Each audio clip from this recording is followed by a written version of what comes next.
guys, welcome back to my channel. It's been a while since we've done a Q&A, and it's been a super long time since we've done a time lapse. So I figured that we'd go ahead and take this opportunity to do a combination of both. And I'm actually going to go ahead and sprinkle a little bit of narration explaining my process throughout the Q&A. So I'll be answering questions and then stopping to explain what I'm doing periodically. So I have already shared some of the process for this piece. I think in last week's vlog, you saw me working on it a little bit, but this is going to be the whole process.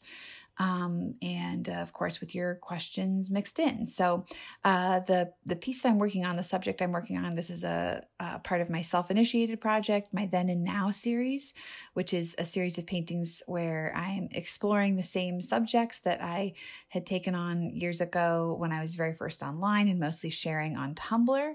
So here's the original painting that I did of the Croix seltzer.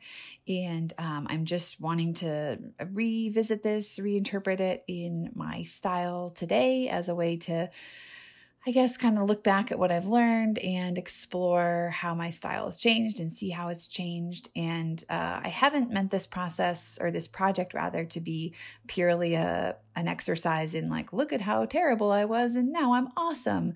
That's actually not what I'm hoping for at all. In some ways, there are some things that I feel like I were really positive about my style years ago, and that I may have lost or want to be able to revisit and reincorporate. So yeah, it's not just like a look at how much progress. It's like a wanting to revisit and continue learning and yeah, all that good stuff. So that's what the overall goal of the project has been. And I have a couple more paintings to finish. They're all in process now. And then I will move on to another self-initiated project, because I'm pretty much always trying to work on something self-initiated at the same time as balancing client stuff. It just helps keep me grounded. So anyway, that's the piece I am working on. That's a little bit about that. And I'm starting here. You can probably already see I'm starting with Hydrus watercolor, which has just been my watercolor of choice lately. I'm working on the Reeves BFK paper, the heavyweight one that I like to work on, and especially for subjects that have fine details like lettering. The Reeves BFK is just my hands down favorite. The reason I'm doing the Hydrus, if you haven't heard me talk about this before, is that it doesn't reactivate. So I'm going to be able to put in some of these little details and then not worry about if I accidentally hit it with some water when I'm going over in a wash later.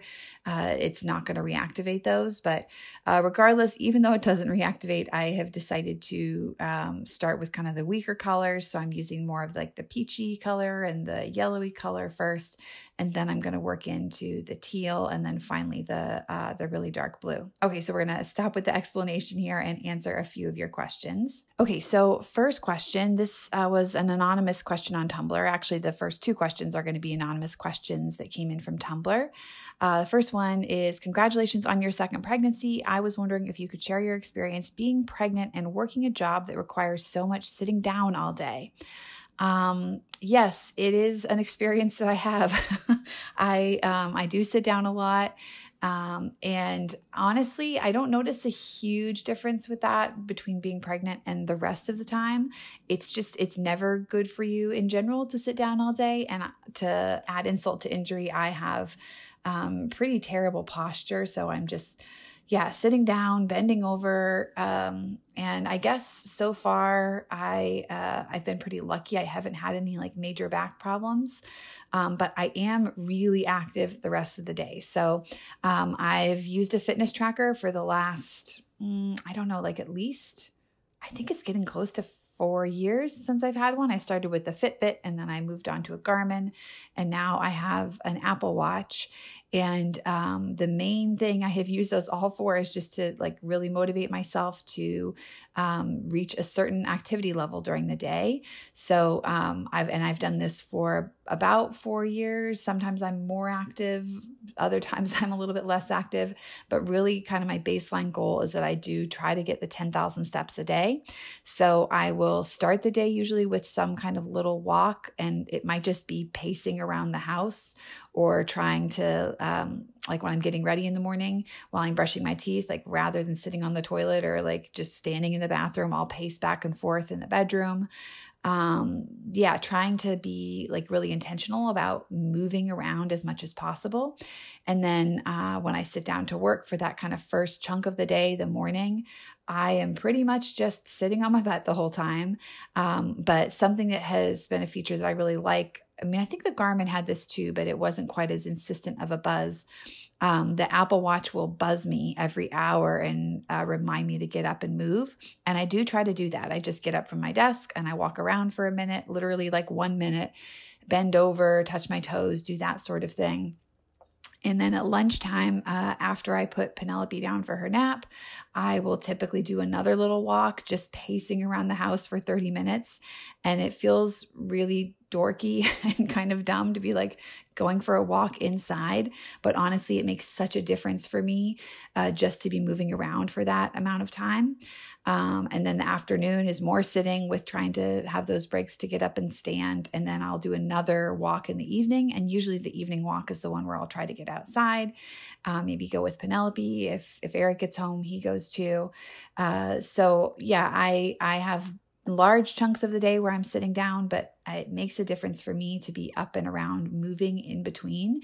So that's been how I have approached that. And I feel like that's why I've been as lucky as I have been in terms of like not having any back problems yet. So knock on wood, hopefully that will continue.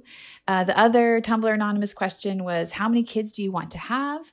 And this is going to be our second, the pregnancy that I have right now, my current pregnancy is the second pregnancy, and this will be the last one. That's the plan anyway. I think 2 will be good for us.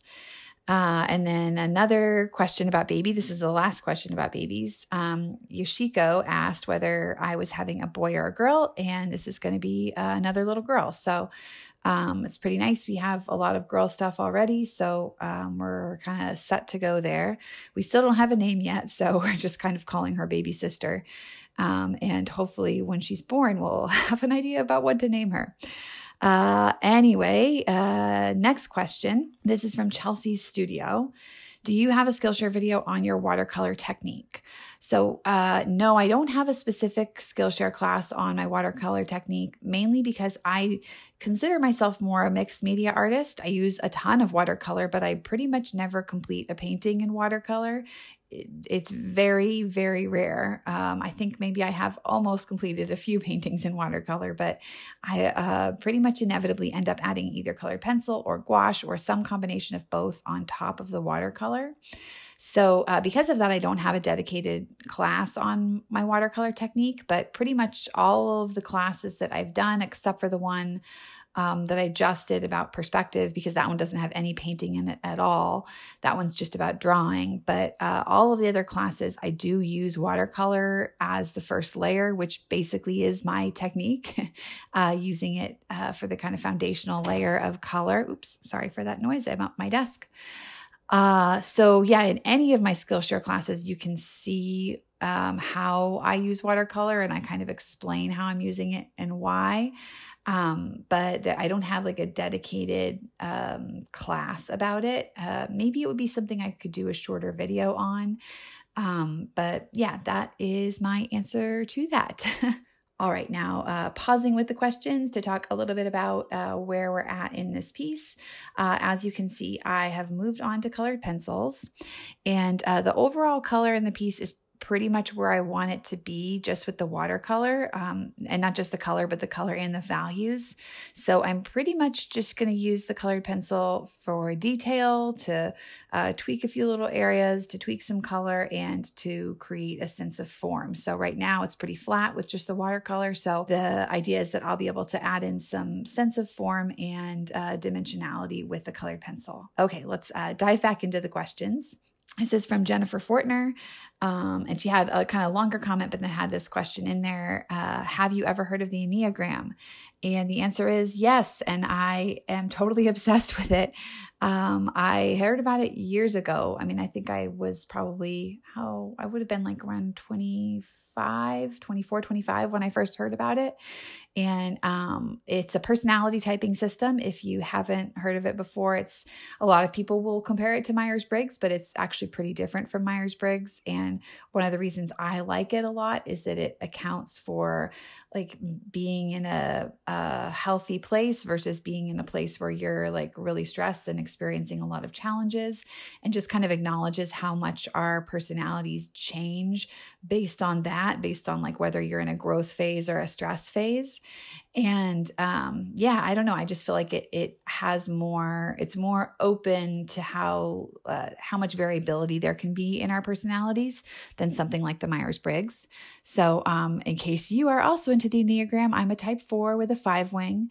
I thought I was a 4 with a 3 wing, but just the older I've gotten and the more I've learned about it, I'm definitely a 4 with a 5 wing.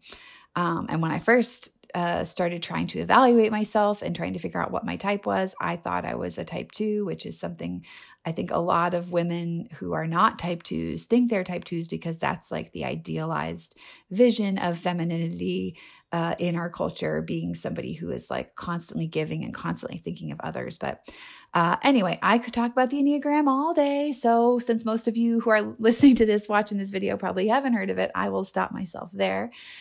Yes, moving on to the next question. This is from Cleo.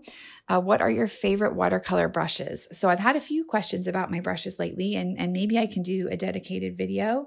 But I tend to gravitate towards two main brands. The ones I have, they're round brushes, and they're the Da Vinci Cosmotop Spins. I'll put a link to them in the description box.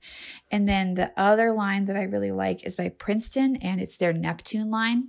It's a synthetic squirrel line. I tend to use all synthetic brushes. I have a couple of natural hair brushes I bought years ago, but recently I've just been buying all of the synthetic brushes. And I think that the Neptunes by Princeton, in my opinion, they're the closest in terms of like feel and texture to a natural hair brush. And then the Da Vinci Cosmotops are a bit stiffer, and they're a bit snappier and good for getting in little details. I'll have links to all of those in the description box. All right, next question. This is from Nina. How do you save and sort your artwork, both the hard copy and the digitals? So this question makes me have so much anxiety because I am terrible at this. And I'm actually not that terrible at saving the hard copies. The hard copies, I have a bunch of portfolios, and whenever I tend to have like a stack of stuff that I'll just put my completed paintings into this stack. And then once a month or once every 6 weeks, I'll file them all into these portfolios. And I usually use the ones by Atoya, and I'll put that link in the description box as well. They're acid-free, archival, all that good stuff. You can get them in different sizes. And I just put them in there in the order in which I make them. So they tend to have that, they definitely have that sequential order, which is a pretty straightforward way for organizing them. And then in terms of the digital, that's, I guess, the one that gives me the anxiety, because I have been doing this for a few years now. And when I first started scanning and saving copies of my artwork, I didn't have I had no system in mind. And so all I was doing was just titling the file by whatever the painting was of. So if it was a painting of a cake, pink sprinkle cake, I would just title the file pink sprinkle cake. And that's what I have continued doing to this day. And I usually will have the files that I'm working on my desktop, or on my computer, rather, on my hard drive. And then because I have so many files, and I also work with a lot of large files like video, I'm constantly having to clean things off of my hard drive. So I have the Pro plan of Dropbox, and I do, they have a thing on there, a feature called Selective Sync, where you can just have some of the things that are on your Dropbox also on your hard drive, but you can have a bunch of other stuff on Dropbox that doesn't take up space on your hard drive. So I tend to have the files that I'm actively working on, like whatever client projects I've been working on for the last like 6 or 8 weeks. I'll keep them on my hard drive just in case the client comes back and wants me to tweak something. And then once I'm pretty confident that a project is done, I will basically put it in this archive that I have on Dropbox. And so I feel like I just need to have some sort of more consistent way of organizing. And then right now I tend to have I have one giant archive that has all of my self-initiated projects in it. And then another archive that has things that are kind of divided by client projects. So yeah, that's what I have to say about that. If anybody has any great suggestions, it's actually something that is on my to-do list to come up with a better way of filing and organizing. So if anybody has any resources to recommend for me as well, please do leave that in the comments. All right, taking another quick pause from the questions to explain what is going on here in terms of the process. You can see that I have moved on to using paint, and I'm using acrylic-based gouache. This is a gouache by Holbein, and I'm using this mainly to fix a few little mistakes I've made. So there's a few areas where I kind of bumped outside of where I wanted to go, and since there was already color down, it didn't make sense to try to fix it with any of the white opaque media that I would usually use. So I'm just going to go ahead and mix up some colored gouache and then use that to fix those areas. And then also specifically on the letters, the lettering of the seltzer, I feel like it's gotten a bit dull, and I want to see if I can get it more intense using gouache.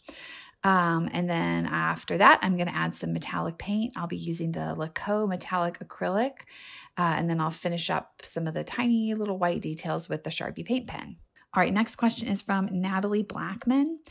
Natalie writes, I am a stay-at-home mom and aspiring artist. My children are both at school, and when I try to do artwork to increase my portfolio, all I can see is the housework and other household things to be done. How do you approach this? So I think I'll just be honest and say that this isn't really a challenge for me. And maybe that is because I don't like things to be messy, but it's just become pretty natural for me over the years to prioritize the time to make artwork. And, I know that I can do things like, I know I can do dishes when Penny is hanging out with me in the kitchen. So I will prioritize making the artwork over doing the dishes. And I think also, just to speak specifically to your question, it probably is a little easier for me because I am doing this for my job. So I think it's harder to prioritize something when you feel like it's a hobby, or when you feel like it's something that you're kind of doing on the side, because maybe I'm just guessing here, but maybe you feel like it's not as worthwhile, or like it's more important to do the housework. And I guess I would just encourage you that, like, if you do really want to do it, if you do really want to make it a priority, that you, that you do that you make it a priority, and you need to find whatever sort of like little mantra or phrase you can say to yourself to be encouraging in that moment, to figure out a way to say, okay, like, yes, the dishes are there. Yes, the vacuuming is there, but right now it's more important for me to do this. And maybe you can give yourself like a time limit, or a specific amount of time that you're going to work on your painting, work on your artwork. And then I think just kind of coming to this conclusion as I am talking here, but I think another thing that probably helps me be able to shut out some of the other like logistical life stuff is that I have a dedicated space that I work in. And that even when I shared my studio with Penelope, and it was half studio, half nursery, just being able to go in that room to work instead of like sitting at the kitchen table really made a big difference. So I don't know if that's at all a possibility for you and where you're at in your life stage, but if it is possible to have a dedicated space, even if it's just like a desk that you can turn your back to the rest of the house and feel like you have a little bit of room there, I think having a dedicated space makes a big difference in being able to feel like you can prioritize doing the work over doing housework. And also just a note, hopefully this would make you feel a little bit better, but I think that that's a challenge. From what I have heard, that's a challenge for lots of people who work at home, lots of full-time freelancers.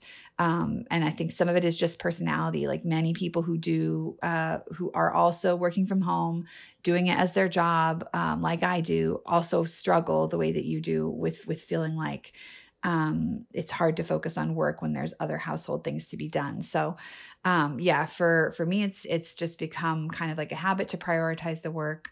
But yeah, those are the things that help, that having a dedicated space and then just reminding myself that it's more important for me at that moment to invest the time in the artwork. Next question. These are just a couple of little questions from Nero. Do you have any art regrets? Would you ever get a food art tattooed? And what's the weirdest commission you ever got? So I'm not sure if I'm going to answer all of these, but let me start with the first one. Do you have any art regrets? Ooh, I don't know. Not really. I am the type of person that doesn't really have regrets. I tend to, or not long-term regrets. Like if I regret something, it's like, oh, I said something dumb at a party and now I feel silly about it. Like, and then I'll obsess over that for like a couple of days. But, I'm not remembering something that I said years ago and feeling regret about it. So it's kind of the same thing with art, I guess. Like in the moment when I'm making a painting, if I make a mistake, then I will definitely feel really frustrated and feel like, oh, why did I do that? Why did I do that? But in terms of thinking about things that happened years ago or choices that I made, I feel like it's harder for me to have a strong sense of regret in those situations because I can't really separate like the good from the bad, I guess. So the choices that I made are what brought me to where I am right now, and I feel really content with that place. Yeah, I guess art regret tends to be something I feel in the moment, not at like an epic scale. Would I ever get food art tattooed? I would get a tattoo. I want to get a tattoo. My sister, Carly, who I've also had on this channel a while ago, she's amazing. I'll put a link to her video in the description box and a link to her Instagram. But if you're in the Boston area and you're looking for a tattoo artist, she's incredible. And I want to have her tattoo me at some point. I really want, I think the style of tattoo is called a single needle. So like the really, really thin, really fine tattoos. And probably it would just be black and white, no color. And this, probably it would just be something simple like flowers or, some kind of plant life. I don't know if I would get food tattooed. It would have to be like, I guess there's a part of me that likes the idea of pie because I am so obsessed with pie, but I don't know. It just I still don't quite have that sense of feeling like it's something that I would want to have on me forever. So when I do get a tattoo, I will definitely let you guys know. And what's the weirdest commission you've ever gotten? So this isn't the weirdest commission that I've ever gotten, but I had a commission earlier this year that was really different from one that I had ever done, where it was for some packaging, and it still isn't out yet, so I can't say the client, but they wanted me to create this subject, like one layer of the subject in traditional media in my usual style, and to do it in black and white. So just to work in grayscale. And then they would edit it and add the color in digitally. And then they also wanted me to create like some layers, some digital painted layers that could go on to further customize it, that they could, again, add their own color to digitally. So that was the most kind of like out of left field in terms of style. And we will move on to the last question, which is, do you have a trick for getting text on into Procreate? And I'm going to just defer because I'm sure some of you guys are Procreate experts. I use Procreate in a very limited capacity. Usually I use it for sketches. Occasionally I'll use it, like I used it for that commission that I just mentioned where I had to create the digitally painted layers. But I'm not like in Procreate all the time the way I know some of you guys are. So, I think, correct me if I'm wrong, but I think that Procreate released a new feature relatively recently where you can do text directly in Procreate. And I will be honest and say that I still have not figured out how to use that. So I can't offer any advice there, but if anybody else can, please do put it in the description box. Nope, not in the description box. You know what I mean? In the comments. The way that I have been doing it over the last few years is just to like type to open a layout program. So I use Affinity, either Affinity or Pixelmator. So for this, I would do Affinity. I would open up Affinity and get the text the way that I wanted in there, and then export either a PNG or a TIFF of the text, and then bring that into whatever file I have on Procreate, and that's how I've gotten the text in there. So kind of a lot of steps, and not the most seamless way to do it. So definitely, if any of you Procreate experts have better suggestions, please put those in the comments. All right, so I think that is going to be about it for this video. Thank you to everybody for watching. Thank you to everyone who sent in questions, and thank you especially to my patrons for supporting this channel financially and making it possible for me to make videos every week and to put videos out there every week. Thank you to Meg for editing, and I will see all of you guys in the next video. Bye.